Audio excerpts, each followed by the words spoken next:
ఉత్కంఠకు తెరపడింది. Delhi liquor scam లో చాన్నాళ్లుగా కవిత arrest అంటూ జరుగుతున్న ప్రచారానికి నేడు ఈడీ తెరదీసింది. ఆమెను బంజారాహిల్స్, నందీనగర్ లో ఈడీ అదుపులోకి తీసుకుంది. కవితను అరెస్ట్ చేసినట్టుగా ఈడీ అధికారులు ధృవీకరించారు. కవిత నివాసంలో ఉదయం నుంచి ఈడీ అధికారులు సోదాలు నిర్వహించారు.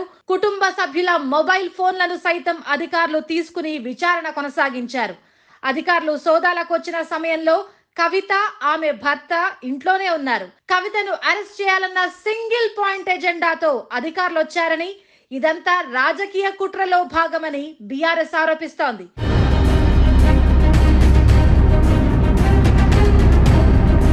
లిక్కర్ స్కామ్ లో ఇప్పటికే కవితను అనేక సార్లు ఈడీ విచారించింది. తెలంగాణ అసెంబ్లీ ఎన్నికల సమయంలో కవితను అరెస్ట్ చేస్తారని ప్రచారం కూడా జరిగింది. ఈ కేసులో కవిత ప్రమేయంపై హైదరాబాద్ కు చెందిన వ్యాపారవేత్త అభిషేక్ బోయినపల్లి, అరుణ్ పిళ్ళైలను ఈడీ అరెస్ట్ చేసి విచారించింది. వీరందరూ సౌత్ గ్రూప్ లో భాగమని ఈడీ ఆరోపించింది. ఆమ్ ఆద్మీ పార్టీకి 100 కోట్ల విలువైన లంచాలిచ్చారని అభియోగాలున్నాయి. బీఆర్ఎస్ ఎమ్మెల్సీ కవితను ప్రశ్నించిన తర్వాత ఈడీ మనీ లాండరింగ్ దర్యాప్తులో భాగంగా ఆమె మాజీ చార్టర్డ్ అకౌంటెంట్ బుచ్చిబాబు గోరంట్లను కూడా విచారించింది.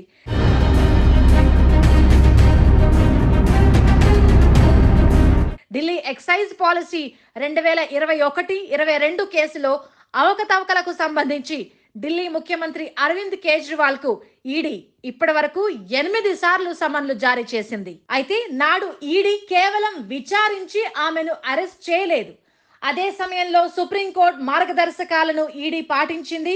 అయితే రేపు లోక్సభ ఎన్నికలకు నోటిఫికేషన్ వస్తున్న సమయంలో కవిత అరెస్ట్ తో బీఆర్ఎస్ పార్టీ డీలా పడే అవకాశం ఉంది. ఇప్పటికే అసెంబ్లీ ఎన్నికల్లో ఓడిన బీఆర్ఎస్ ఇప్పుడు లోక్సభ ఎన్నికలకు ముందు కవిత అరెస్ట్ తో మరింత దెబ్బతినే అవకాశం ఉన్నట్టు ప్రచారం జరుగుతోంది.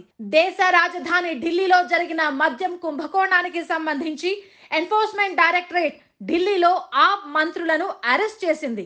ఢిల్లీ సీఎం కేజ్రీవాల్ ను సైతం విచారించాలని ఈడీ భావిస్తున్నప్పటికీ ఆయన ఇప్పటి వరకు విచారణకు హాజరు కాలేదు.